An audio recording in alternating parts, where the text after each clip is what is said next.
Back. चलिए दिलीप भट्ट से बात करते हैं और उनसे जानते हैं कि आज की इस मिड कैप फॉल को वो किस तरीके से देख रहे हैं। Dilip ji, good afternoon. क्या रीजन रहा जिस गुड तरीके से आफ्टरनून। मार्केट में मिड कैप में इतना बड़ा शार्प करेक्शन, पूरे इतनी बड़ी रैली चल रही थी, सबको लग रहा था ये वन वे रैली है और आज सीधा 1200.3% एक ही दिन में साफ इंडेक्स। आपके हिसाब से क्या कारण है? अनुज जी, देखिए, ओवरऑल हमने सबने देखा है कि जो मिड कैप का जो रैली हुआ वो इतना, मतलब उसका स्पीड बहुत अच्छा था, बहुत इंटेंसिटी भी बहुत अच्छी थी। और जिस तरह से आई थिंक काफी लोग जो बाय कर रहे थे, हमने देखा ये एकदम, मतलब definitely it was going overboard. और ऐसे समय अनुज जी, क्या होता है कि ओवरऑल कुछ एक मौका मिल जाता है, एक एक्सक्यूज मिल जाता है कि because of which a correction can happen possibly. आज एक वन ऑफ द रीजंस जो हमने सुना, तो उस हिसाब से शायद एक मौका मिल गया मार्केट को थोड़ा बहुत करेक्ट होने के लिए। क्योंकि ये अब तक हमारा जो ऑब्जर्वेशन है ये वही है कि mid caps are the last to rise and mid caps are the first to fall. तो ये जरूर होता है कि मिड कैप जिस तरह से ट्रेड हो रहे हैं वो बहुत ही वल्नरेबल जोन पे थे। पर हम बार बार यही कह रहे थे कि one needs to be little more careful. ये कहते कहते भी हमने देखा कि मिड कैप इंडेक्स और बढ़ गया। लेकिन मुझे लगता है शायद जो कॉशनरी अप्रोच जो रखना चाहिए वो ऑल द मोर अभी भी रखना चाहिए। एक one should be alert, one should be lot more careful. लेकिन मुझे लगता है शायद ये मिड कैप्स और भी थोड़े शायद करेक्ट हो जाए तो कोई नई बात नहीं है। और ये नहीं भूलना चाहिए कि एफआई का टेलविंड इतना बहुत जबरदस्त नहीं है for the time be, so that also can become a reason. लेकिन लेवल ही ऐसा है, कुछ भी एक कारण की वजह से शायद mid caps can give away a lot of their gains. चलिए, मिड कैप में तो एक कारण समझ में आया। लार्ज कैप में निफ्टी अब 20,000 पर, यहां से भी पॉजिटिव रिटर्न्स एक्सपेक्ट करें हम? अनुज जी, अगर एक लॉन्ग टर्म में माना जाए तो long term is always good, इसमें कोई दो राय नहीं है। लेकिन अगर हम करंट लेवल से देखें short to medium term, definitely Nifty is also trading in an expensive zone. और इसमें भी कोई दो राय नहीं है कि जिस तरह से ओवरऑल इकोनॉमिक फैक्टर्स हैं, अगर हम इन्फ्लेशन को देखें, अगर हम एफएमसीजी का कंजम्पशन डेटा देखें, और हम जहाँ रेनफॉल देखें और उसके सामने देखें, काफी सारे पॉजिटिव फैक्टर्स है which is driving the market. लेकिन ये इकोनॉमी एक मिक्स्ड फैक्टर्स है इसमें एट द मोमेंट। और एक only to look at the positive side will not be correct and to buy into the markets. तो मुझे लगता है शायद यहां से भी शायद at best it can go up by another 500-700 points on the upside Nifty। लेकिन शायद साइडवेज टाइम स्पेंड कर सकता है या थोड़ा बहुत करेक्शन हो सकता है। ये मानना बहुत रीजनेबल है, ऐसा हमको लगता है। अच्छा, आप कह रहे हैं थोड़ा सा साइडवेज और थोड़ा सा टाइम करेक्शन देखने को मिलेगा। दिलीप जी, क्या ऐसे में फिर डिफेंसिव काउंटर्स टॉप प्रायोरिटी होने चाहिए? आज भी हल्की सी मुनाफा वसूली क्या बड़ी मिड कैप्स में आप देखिए आईटी कंपनियों का मूव स्ट्रांग है। टीसीएस इस समय हाँ टीसीएस ही है जो 3% ऊपर है। मुझे लगा ये एलएनटी था, लेकिन अब एलएनटी 2% ऊपर, लेकिन टीसीएस में 3% के गेन्स, इन्फोसिस में 1.5% की तेजी। बाकी आईटी कंपनियों में भी हमने देखा है रुक रुक के खरीदारी हुई है। एचसीएल टेक, विप्रो इस हफ्ते चले हैं, पिछले हफ्ते भी चल रहे थे। क्या यहाँ पर अब खरीदारी का जोर और पकड़ता हुआ दिखाई देगा? क्योंकि कॉमेंट्री में बदलाव सुनने को मिल रहा है अब। बिल्कुल, मुझे लगता है कि सब लोग एक डिफेंसिव सेक्टर के शोध में हैं और with in that defensive companies. तो ये आईटी एक has not perform in any big way in the last 2 years. अगर अदर स्टॉक्स को कंपेयर करें तो शायद ये IT sector will be a space जिसको हम डिफेंसिव कह सकते हैं, क्योंकि यहाँ पर कंपनी सारे अच्छी हैं।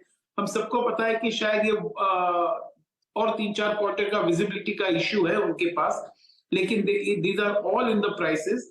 अगर अदरवाइज ये सब कंपनीज बहुत ही अच्छे वेल मैनेज्ड कंपनीज हैं, इनका फ्री कैश जनरेशन बहुत अच्छा है, इनके आरओईज भी काफी रीजनेबल है। और शायद एक रुपी किस मोड पे जाता है पता नहीं, लेकिन फिर भी थोड़ा बहुत डिप्रिसिएशन होगा तो भी उनको सपोर्ट मिल सकता है। तो I think IT looks good. मैं समझूंगा pharma also is a sector to look at, कि फार्मा भी यहाँ से शायद एक डिफेंसिव सेक्टर बन सकता है आने वाले 12 to 18 मंथ्स में, और शायद एक one can expect that one can get a reasonable return also in the pharma sector. ये दो सेक्टर फ्रंटलाइन सेक्टर्स में जरूर एक ध्यान रखना चाहिए for one two invest and want to reposition and rejig their portfolio.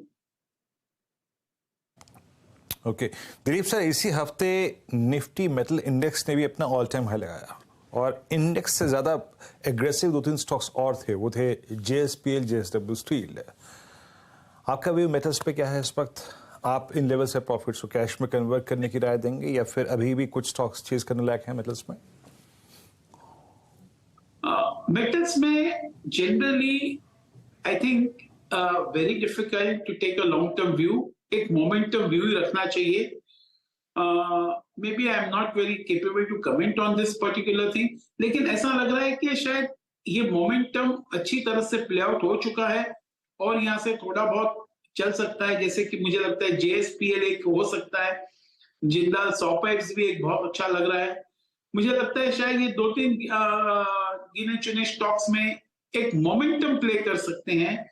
Long term view लेना बहुत मुश्किल है और लॉन्ग टर्म इन्वेस्टमेंट करना इस सेक्टर में I don't think it's possible to take secular long term view, because एकदम cyclical nature of the industry को जो हम समझते हैं और कमोडिटी का नेचर ही ऐसा होता है कि लॉन्ग टर्म व्यू लेना बहुत मुश्किल हो जाता है। अच्छा दिलीप सर, ये ITC में हायर लेवल से रिट्रेसमेंट के बाद काफी अच्छा खासा कंसोलिडेशन हो गया 450 के जोन में, 445 के जोन में। ये प्राइस री एंट्री के लिहाज से या फिर जो लोग मिस आउट फील कर रहे थे उनके लिए इस पूरे मूव में, हालांकि अब वैसा मूव CY22 जैसा 23 जैसा तो अपेक्षित करना मुश्किल लग रहा है जब ये स्टॉक लगभग 200 रुपए से ऑलमोस्ट 500 हो गया, बट ये 450 एक रीजनेबल पॉइंट है या फिर आप और डिप का इंतजार करेंगे? तो मैं ये कहूंगा कि ITC एज अ कंपनी यहां से भी वन कैन एक्सपेक्ट दैट एक कंपाउंडेड अगर 2-2.5 साल का व्यू रखे तो 15 to 20% कंपाउंडेड ग्रोथ दे सकता है in terms of the returns. And मैं ये मानूंगा कि 400-450 के बीच में इन्वेस्टमेंट जरूर करना चाहिए on a long term basis, क्योंकि मैं इसको डिफेंसिव भी समझता हूं और एट द सेम टाइम जिस तरह से इनके फ्री कैश जनरेट होते हैं, जिस तरह से ROE continues to be very high, और ये जो डीमर्जर जो होने वाला है इसमें मुझे लगता है ITC can become a reasonably good bet around these levels. Dilip ji, कोई और स्पेस जहां पर आपको इस समय मौके दिख रहे हो? जैसे पिछले 3-4 महीने में डिफेंस और रेलवे थीम ने बहुत पैसा बना कर दिया, ऐसी कोई और थीम जो आपको लग रहा है पिकअप करने के लिए तैयार है? मैं ये समझूंगा कि इंफ्रा स्पेस जो है, कंस्ट्रक्शन एंड इंजीनियरिंग स्पेस है, आने वाले 6-8 महीनों में या इन नेक्स्ट 1 ईयर हम देखेंगे कि इनका ऑर्डर बुक बहुत ही अच्छा होते जाएगा, इनका एग्जीक्यूशन स्पीड भी बढ़ने लगेगा, और जिस तरह से गवर्नमेंट जो इतनी बड़ी फिस्कल डेफिसिट रन कर रही है एंड जो हम इतनी अच्छी ग्रोथ देख रहे हैं which is largely thanks to the government और the way government is managing, मुझे लगता है इसमें खास करके ये इंफ्रा और जो कंस्ट्रक्शन एंड इंजीनियरिंग है वो खास बेनिफिशियरीज रहेंगे। तो हम देखेंगे कि इनका ऑर्डर बुक, एग्जीक्यूशन और उसी हिसाब से उनका परफॉर्मेंस और प्रॉफिट ग्रोथ भी अच्छे रहेंगे। तो इसमें एक अच्छा मौका मिल सकता है इंफ्रा स्पेस में इस लेवल से भी to over a period of next 12 to 15 months। Right Dilip ji, बहुत बहुत शुक्रिया आज हमारे साथ जुड़ने के लिए और हमसे बात करने के लिए। मेन